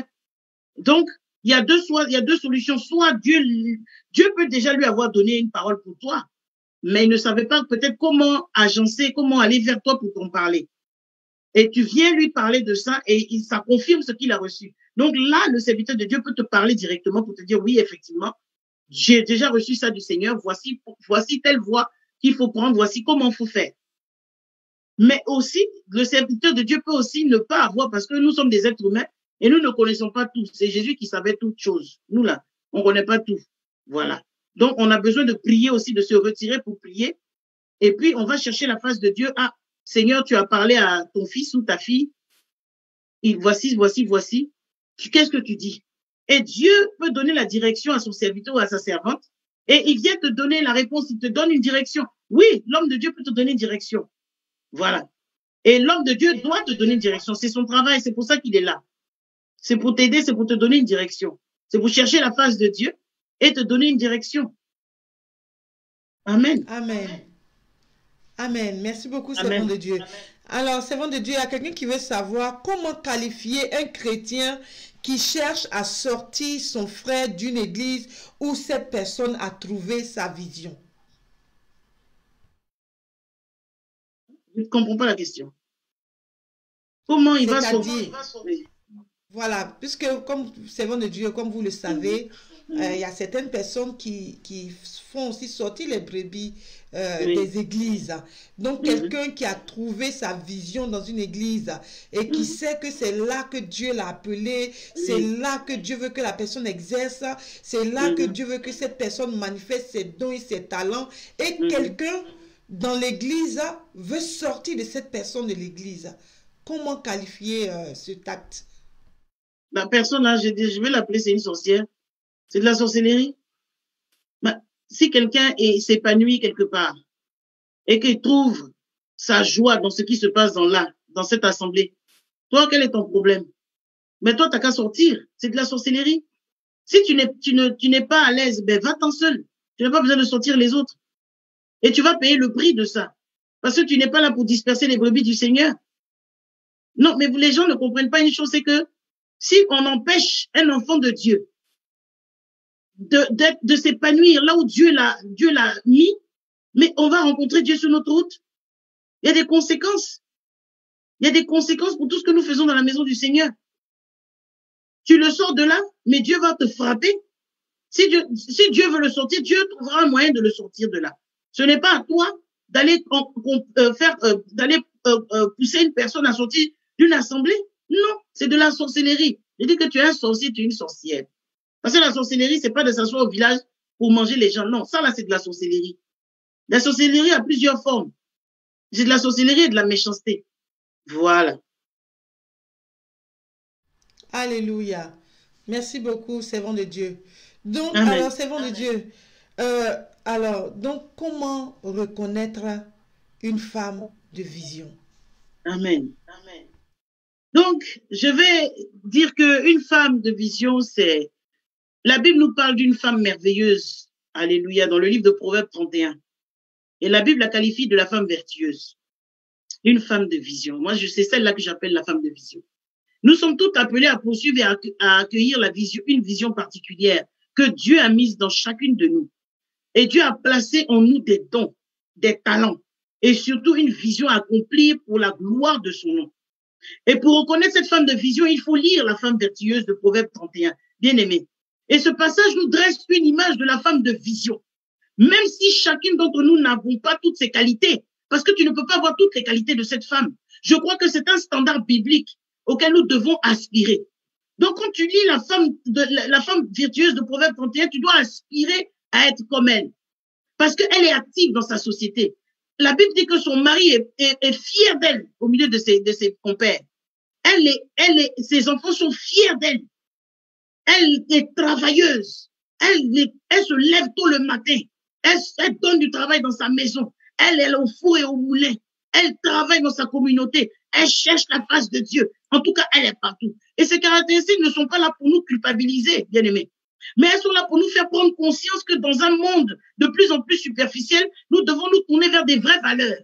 Et cette femme a des vraies valeurs. C'est cette femme-là. Moi, j'admire cette femme-là. Amen. Et elle est vertueuse. Elle a plus de valeur que des pères. Elle est digne de confiance. Elle fait du bien et non du mal à son entourage. Elle se préoccupe de satisfaire les besoins de sa famille. Elle travaille. Elle est entreprenante. Elle est forte. Elle n'est pas paresseuse. Elle tend la main à ceux qui sont dans le besoin. Elle est confiante. Elle est prévisible. Elle est revêtue de force et de gloire. Elle se rit de l'avenir. Elle parle avec sagesse. Ses conseils sont empreints d'amour. Elle respire la joie. Elle craint l'Éternel. Une femme de vision.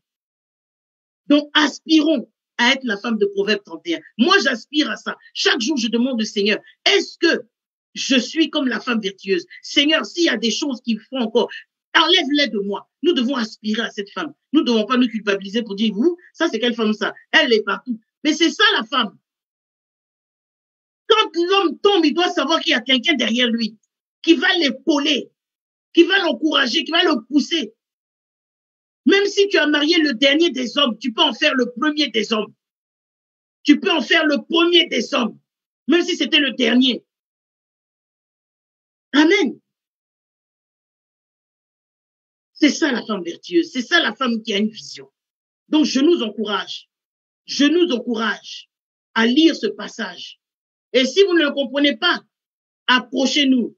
Vous pouvez approcher la servante de Dieu, Afi. Vous pouvez m'approcher aussi. J'ai tout un enseignement sur ça. J'ai fait tout un séminaire sur la femme vertueuse, moteur d'une vie équilibrée. J'ai cet enseignement-là aussi. Donc, je pourrais vous le donner. Je pourrais vous expliquer.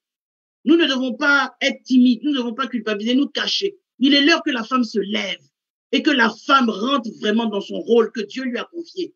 C'est pour ça que l'Église est malade. Quand on regarde le ministère de Jésus, c'était les femmes qui ont soutenu le ministère de Jésus. La femme ne doit pas avoir honte de servir Dieu. La femme doit être au devant des choses.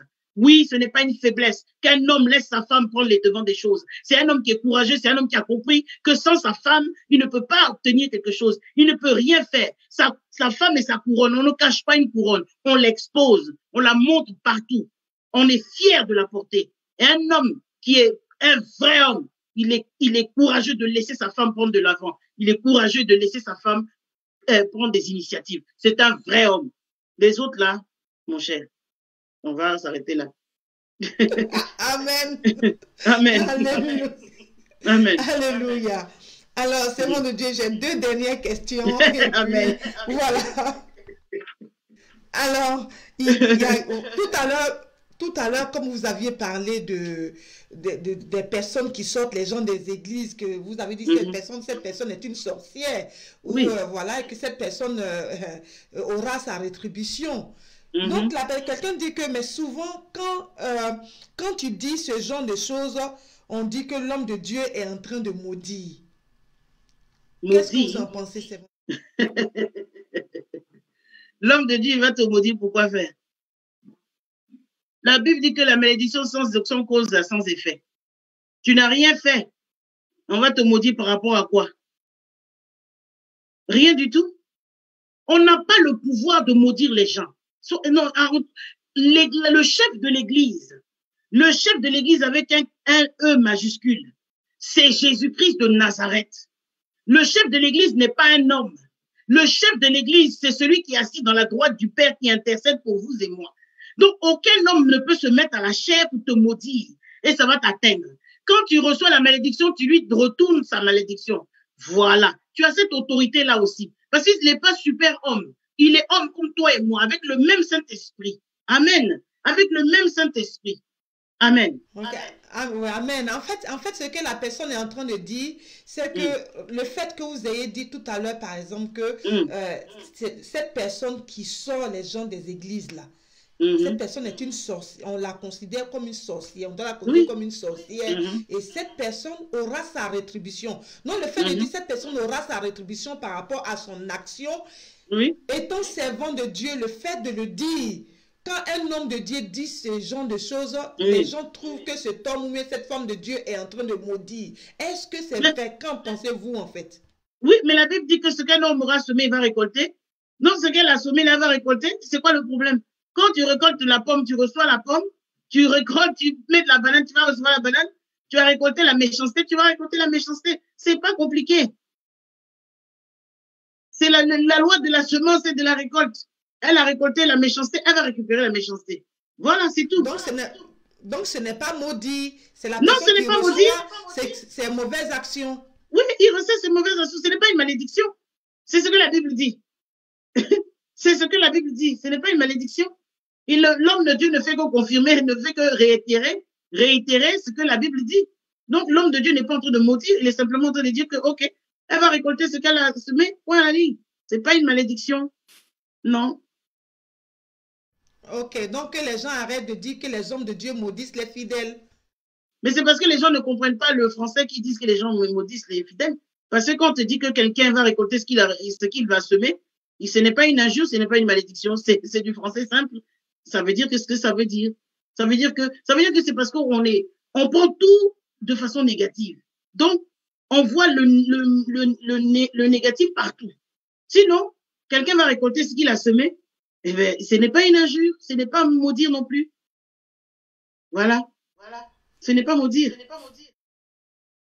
Amen. Merci Voilà. beaucoup, servant de Dieu. Alors, servant de Dieu, comment aider une femme qui pense qu'elle n'a pas de vision? C'est la dernière question ce soir. On revient encore à ça. Une femme qui pense qu'elle n'a pas de vision. Waouh. OK. Ah, ça, c'est, c'est compliqué. Comment aider une femme qui pense qu'elle avait... Je vais simplement dire à la dame de s'asseoir un instant et de regarder ses journées. Qu'est-ce qu'elle aime faire? Parce qu'il y a bien quelque chose au moins qui te motive dans la journée. Qu'est-ce que tu aimes faire? Peut-être tu aimes tricoter, peut-être tu aimes faire les galettes, peu importe. Parce qu'il n'y a pas de petites choses dans la vie. Tout est grand. Vous voyez? Tout est grand. Tout ce qu'on fait est grand.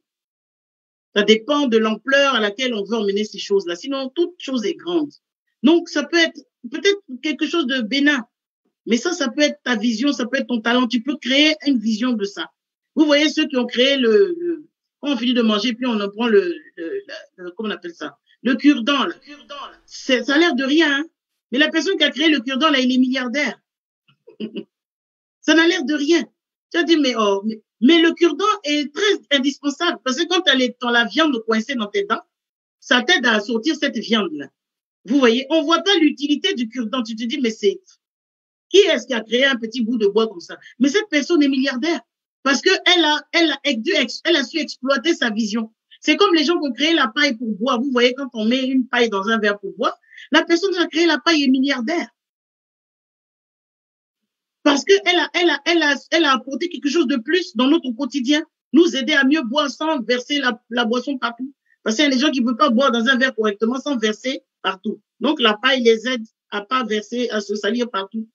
Vous comprenez? Donc, cette personne, je vais l'encourager. Alléluia. Je veux l'encourager à s'asseoir et à regarder à ce qu'elle aime faire, ce qu'elle prend le plaisir à faire. Vous voyez, peut-être elle aime aider les gens.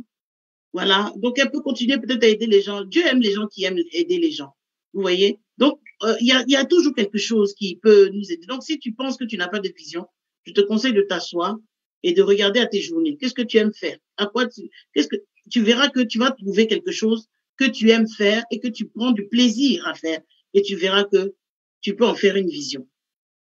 Voilà. Amen. Waouh, c'est Amen. bon de Dieu. Waouh, waouh, on a été bénis ce soir. Il y a une très bonne question qui vient encore d'arriver. On va la terminer et puis voilà. Voilà. Donc, il y a quelqu'un qui dit, quelle est la conséquence si quelqu'un n'a pas accompli sa vision jusqu'à ce que le Seigneur le reprenne? Bon, maintenant, la vision, là, c'est la vision que Dieu t'a donnée ou bien c'est toi-même ta vision? C'est la question que je vais poser à la personne. Je pense que vous pouvez en parler, pardon, c'est bon de Dieu, vous pouvez parler des deux cas. D'accord. Voilà. Bah, si tu n'as pas accompli la vision que toi-même tu t'es donnée, bah, c'est pas un problème. Mais si tu n'as pas accompli la vision que Dieu t'a donnée, là, ça risque d'être un problème. Parce que Dieu t'a donné cette vision pour un but. Peut-être qu'au travers de cette vision, il y a un certain nombre de dames qui sont attachées à cette vision-là. Et donc, à cause de ce que tu n'as pas pu accomplir cette vision, il y a un manque à gagner au niveau des âmes que Dieu voulait avoir. Vous voyez? Parce que tout ce que nous faisons là, le but final, c'est de gagner des âmes pour le Seigneur. C'est tout, hein? Dieu veut gagner des âmes. Dieu veut des adorateurs. Donc, tout ce que nous faisons dans l'œuvre de Dieu, c'est dans le but de gagner des adorateurs et d'en faire des fidèles, d'en faire des disciples. C'est pas d'en faire des chrétiens. Non, non, non. Dieu nous a pas appelés pour faire des chrétiens. Dieu nous a pas appelés pour avoir des convertis. Dieu nous a appelés pour avoir des disciples. Vous comprenez? Donc, tout ce que nous faisons dans le ministère, dans l'œuvre de Dieu, c'est dans le but de gagner des âmes.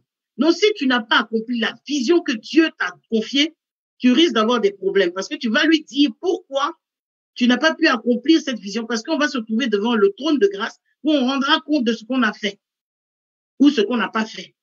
Donc, ce jour-là, faudra que tu aies des arguments pour lui expliquer la raison pour laquelle toi, tu n'as pas fait ce qu'il t'a demandé de faire. Voilà. Donc, c'est ça.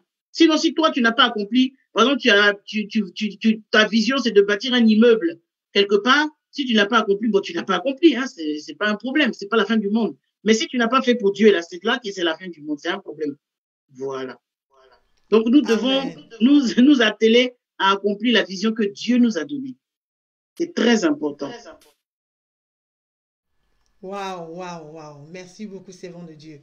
Nous avons richement été bénis ce soir. Le servant de Dieu, avant de vous demander de prier pour les femmes qui nous ont suivis ce soir, pour les téléspectateurs, les hommes aussi, les jeunes, toutes les personnes qui nous ont suivis ce soir, qui ont un problème de vision ou qui veulent voir leur vision, sinon la vision que Dieu leur a donnée s'accomplit. Servant de Dieu, est-ce que vous pouvez vous présenter à nos téléspectateurs ce soir? S'il y a des numéros de téléphone, des contacts, comment vous contacter au cas où quelqu'un qui se trouve à Londres, qui n'a pas d'église, qui souhaiterait rejoindre City of Truth Ministries? Comment la personne fait, servant de Dieu? Alors, si vous voulez, bon, d'abord, je me représente pour ceux qui n'étaient pas là au début. Je suis la prophétesse Paul Julia Aouné, épouse du prophète Claude Aouné. Et nous sommes à Londres. Plus précisément, nous sommes sur Croydon. Et nous sommes au 07 97 388 27 78, 07 97 38 82 778. Et nous sommes situés au niveau du Valley Park, donc vers Ikea, donc Peppermint Children's Center, Franklin Way, à Valley Park, CR04YD. Nous avons aussi une annexe à Yopougon, City of Truth Ministries, House of Judah, à Yopougon, sous le leadership du serviteur Yao Sem. Voilà, et nous avons aussi une annexe à Gagnoa, à Zapata, sur le leadership de l'évangéliste Odile Maïlé. Nous avons aussi, au sein du ministère, nous avons l'ONG Virtuous Women for Christ, et nous nous occupons de la veuve, de l'orphelin. Nous allons dans les maternités pour soutenir les jeunes filles qui accouchent, qui n'ont rien. Nous leur apportons les premières nécessités. En tout cas, nous faisons ce que nous pouvons selon ce que Dieu nous permet d'avoir. Voilà. Donc, vous pouvez nous joindre à ce niveau-là. Donc, je suis sur Facebook. Nous sommes sur Facebook, City of Truth Ministries UK, sur notre page Facebook. Je suis aussi sur Facebook en tant que Paul Julia Wedji Aoune. Wedji, c'est mon nom de jeune fille. Paul Julia Wedji Aoune. Ou aussi en tant que sur ma page prophétesse Paul Julia Wedji Aoune. Vous pouvez nous joindre. Vous pouvez aussi me joindre au travers de la servante de Dieu, l'évangéliste Afi, qui nous a contactés ce soir. Donc, vraiment, nous sommes disposés à vous aider. Nous avons aussi une page, nous avons aussi une chaîne YouTube, City of Truth Ministries UK, où vous allez trouver nos enseignements, sont dessus aussi. Vous pouvez souscrire à notre page pour écouter ce que nous disons. Et notre texte de base sur lequel nous marchons, c'est Jean 8, 32. Vous connaîtrez la vérité et la vérité vous affranchira. Et franchement, c'est ce que nous attelons à enseigner l'Église, afin que l'Église rentre vraiment dans ce que Dieu lui a donné de faire. Amen. Amen, amen. Merci beaucoup, servant de Dieu. Alors, servant de Dieu, est-ce que vous pouvez prier pour nos téléspectateurs ce soir? Amen. On va prier. Donc, Dieu éternel, je veux te dire merci pour ce moment de partage, pour ces questions que tes enfants ont posées. Seigneur, nous te disons merci parce que tout concourt au bien de ceux qui t'aiment. Et nous te disons merci parce que tu nous as donné de pouvoir, Seigneur, éclairer, ne serait-ce qu'un peu, soit peu tes enfants. Merci parce que tu permets encore que d'autres qui se posent des questions puissent nous approcher, puissent nous contacter, afin que nous puissions les éclairer davantage. Seigneur, merci pour toute notre auditoire ce soir. Bénis-les, Seigneur mon Dieu, et rencontre-les au point, Seigneur mon Dieu, de leur prière, là où ils te cherchent, là où ils veulent, Seigneur mon Dieu, te rencontrer. Seigneur, rencontre-les et Seigneur mon Dieu, qu'ils te découvrent, qu'ils découvrent le Dieu merveilleux que tu as et que Seigneur mon Dieu, ils découvrent que tu as des plans merveilleux pour eux et que tu as une mission pour eux, tu as une vision pour eux et tu leur donnes cette vision afin qu'ils puissent demain, Seigneur mon Dieu, l'accomplir. Seigneur, merci parce que tu résous, Seigneur mon Dieu, cette énigme dans le cœur de beaucoup. Au nom de Jésus, nous avons prié. Je te dis merci pour le couple Afi, Seigneur mon Dieu, qui a cette plateforme merveilleuse qui permet aux enfants de Dieu ou aux autres personnes de pouvoir apporter leur sujet de prière et de pouvoir, ou bien apporter leur sujet des choses qu'ils ne comprennent pas, afin que nous puissions les éclairer. Merci de les grandir davantage, de les élever et de leur donner les moyens de pouvoir encore faire davantage pour l'avancement de ton œuvre, Seigneur. Sois béni, sois magnifié, Seigneur, parce que c'est tout ce que nous faisons, c'est pour la gloire de ton nom. Seigneur, merci. Au nom de Jésus, nous avons prié. Amen. Amen. Merci beaucoup, servant de Dieu. Amen. C'était vraiment une joie pour nous de pouvoir vous recevoir ce soir sur le plateau d'Effectif Live TV dans le cadre de l'émission On vous répond. Et ce soir, vous avez parlé du thème les signes d'une femme de vision. Et nous sommes vraiment dans la joie. Amen. Que le Seigneur vous bénisse. Amen. Merci. Shalom à l'homme de Dieu, le prophète Aoune. Amen. Nous espérons par la grâce de Dieu vous revoir encore sur ce plateau d'Effectif Live TV. Que le Seigneur vous bénisse. Amen. Merci pour l'invitation. Au plaisir. Amen. Amen.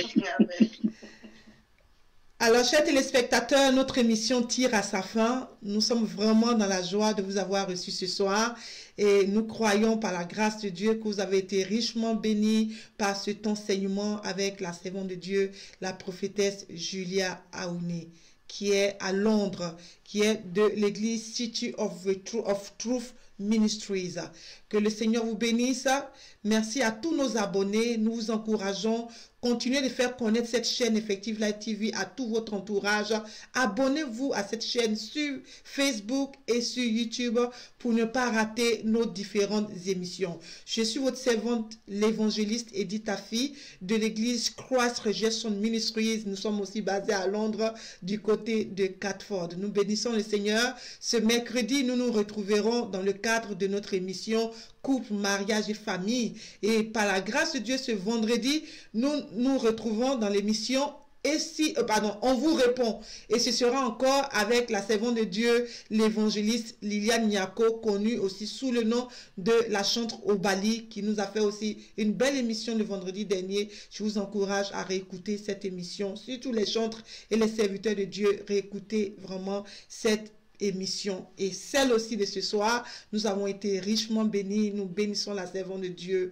Voilà, donc notre émission tire à sa fin. Mais le lundi prochain aussi, nous allons recevoir un prophète aussi de l'Angleterre. Je pense que l'Angleterre est à l'honneur en ce moment et qui sera avec nous, le prophète Clément Ngom, qui viendra aussi nous enrichir sur ce plateau d'Effective Live TV. Voilà, donc servant de Dieu, je vais vous donner l'opportunité de dire shalom à nos téléspectateurs. Vous allez leur dire au revoir et nous allons tous dire shalom, shalom, shalom.